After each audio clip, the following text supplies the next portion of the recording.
di mana Alkitab sendiri mengatakan bahwa Allah telah memuliakan Kristus di atas segala makhluk. Bahkan semua akan bertekuk lutut di hadapannya. Filipi pasal 2 ayat ke-10. Supaya dalam nama Yesus bertekuk lutut segala yang ada di langit dan yang ada di atas bumi dan yang ada di bawah bumi, dan segala lidah mengaku Yesus Kristus adalah Tuhan. Aku akan memberkati orang-orang yang memberkati engkau, dan mengutuk orang-orang yang mengutuk engkau. Dan olehmu semua kaum di muka bumi akan mendapat berkat. Kita ini ya, terkait dengan judul Yesus adalah yang terpuji, di mana Alkitab sendiri mengatakan bahwa Allah telah memuliakan Kristus di atas segala makhluk. Bahkan semua akan bertekuk lutut di hadapannya. Filipi pasal 2 ayat ke-10. Supaya dalam nama Yesus bertekuk lutut segala yang ada di langit dan yang ada di atas bumi dan yang ada di bawah bumi, dan segala lidah mengaku Yesus Kristus adalah Tuhan, bagi kemuliaan Allah Bapa. Kenapa bagi kemuliaan Allah Bapa? Karena Kristus adalah gambar dan rupa Bapa itu. Walaupun dia bukan Allah Bapa loh ya, jangan disalah tafsirkan.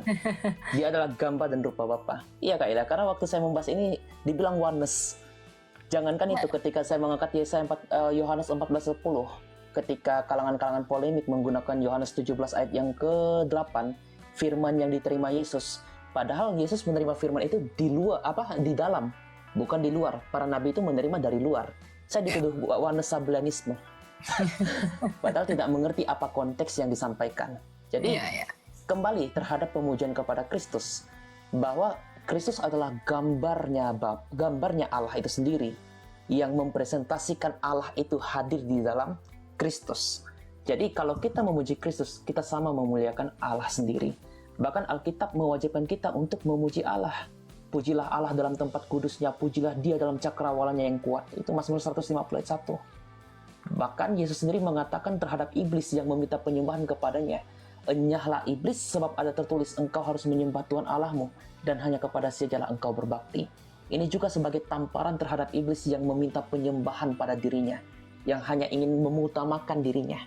Tapi Yesus menunjukkan sebagai otoritas yang adalah Allah, bahwa iblis harusnya tunduk kepada dia yang menciptakannya, khususnya Yesus yang datang dalam rupa manusia itu. Dan juga ketika kita melihat dalam Wahyu 4 ayat 8, kita sering mendengar di dalam Alkitab bahwa manusia nantinya akan dibangkitkan sama seperti para malaikat. Mereka akan mendapatkan kemuliaan seperti para malaikat, tidak menikah dan sebagainya. Para malaikat itu bekerja untuk memuji-muji Allah. Wahyu pasal 4 ayat 8. Dan keempat makhluk itu masing-masing bersayap 6 sekelilingnya, dan di dalamnya penuh dengan mata. Dan dengan tidak berhenti-hentinya mereka berseru siang dan malam, "Kudus, kuduslah Tuhan Allah yang Maha Kuasa, yang sudah ada dan yang ada dan yang akan datang." Bayangkan loh, malaikat aja itu siang dan malam itu memuji-muji Allah. Kita aja yang terbatas dalam kemanusiaan kita, mungkin kita mengeluh, capek dan sebagainya. Mungkin karena kesibukan kita capek untuk memuji-muji Allah.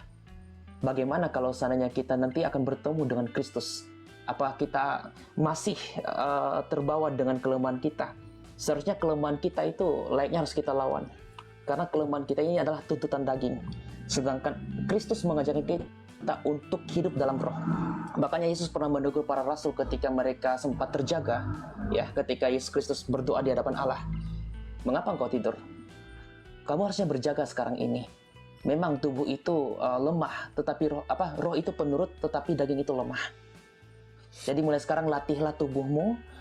Kalaupun kamu merasa capek, kalaupun kamu merasa tidak ada harapan lagi, kalau kamu percaya kepada Kristus, bahwa satu saat kamu akan dipulihkan, mulailah itu dengan rohmu. Mulailah itu dengan rohmu, sehingga tubuhmu itu suatu saat nantinya akan terbiasa memuji dan memuliakan nama Tuhan."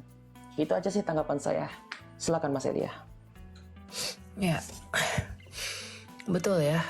Saya sepakat sama Timothy bahwa kita harus melatih diri untuk dapat menguasainya.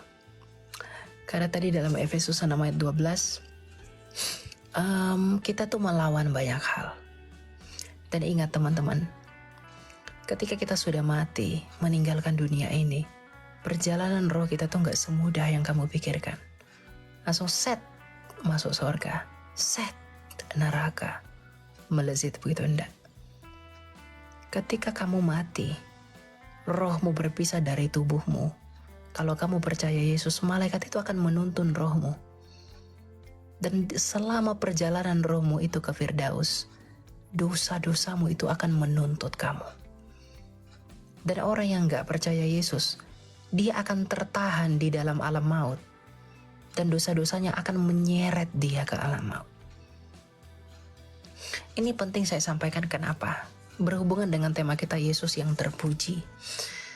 Karena kita tidak akan jadi apa-apa. Kita akan tertahan di dalam kuasa dosa itu kalau bukan karena perbuatan Kristus.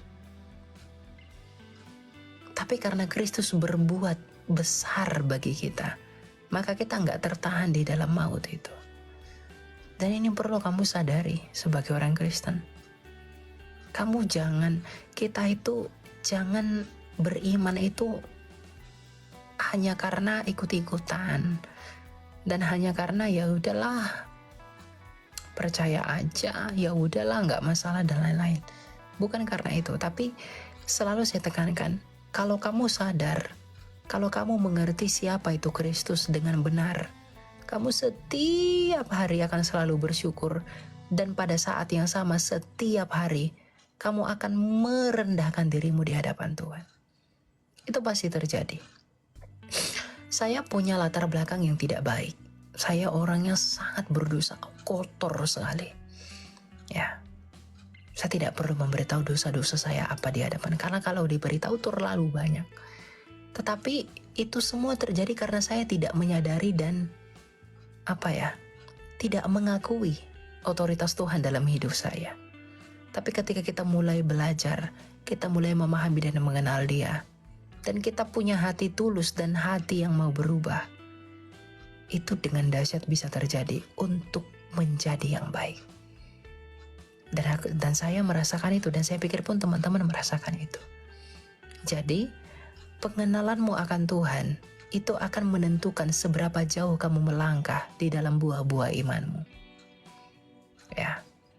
Jadi, Yesus sebagai yang terpuji, yang melakukan perbuatan yang terpuji, maka sambutlah itu dengan buah yang terpuji, agar dengan demikian Bapamu yang terpuji itu juga dipuji-puji mereka, agar mereka juga bergabung menjadi orang-orang yang mengecap kasih karunia itu. Dan jangan tindakan-tindakan kita menjadi batu sandungan bagi banyak orang, agar tidak menyandung orang untuk datang kepada Kristus. Karena rahmat dan berkat yang sejati itu adalah keselamatan dan pendamaian jiwamu. Karena kalau jiwamu tidak diperdamaikan, untuk apalah mobil mewahmu itu? Untuk apalah kekayaanmu itu? Untuk apalah wajahmu yang tampan itu? Untuk apalah wajahmu yang cantik itu? Untuk apalah suami istri pacarmu yang ganteng dan cantik itu? Karena kalau jiwamu tidak diperdamaikan, ketika kamu mati, kamu akan menangis seperti orang kaya itu. Tapi ketika kamu miskin di hadapan Allah, kamu mengakui dan merendahkan dirimu selalu dan senantiasa setiap hari. Dan Dia akan mengasihani kamu. Itulah sikap hidup yang benar sebagai orang Kristen. Jadi bukan karena kita diberikan kepastian dan keselamatan oleh Allah di dalam Kristus lalu kita sombong. Saya orang kaya, saya orang hebat, saya orang keren, saya pasti selamat. Lalu dia tepuk dada. Jangan tepuk dada, karena itu bukan hasil usahamu. Jangan ada orang yang bermegah karena dia merasa mampu, tapi biarlah orang bermegah. Yeremia 9 ayat 24. Kita bermegah karena kita mengenal Dia yang mengasihi, yang adil, dan yang benar. Kalau dengan demikian itu kita berjalan dalam iman, maka hidup kita adalah Kristus. Dan dengan demikian, matinya kamu dan matinya saya juga adalah keuntungan.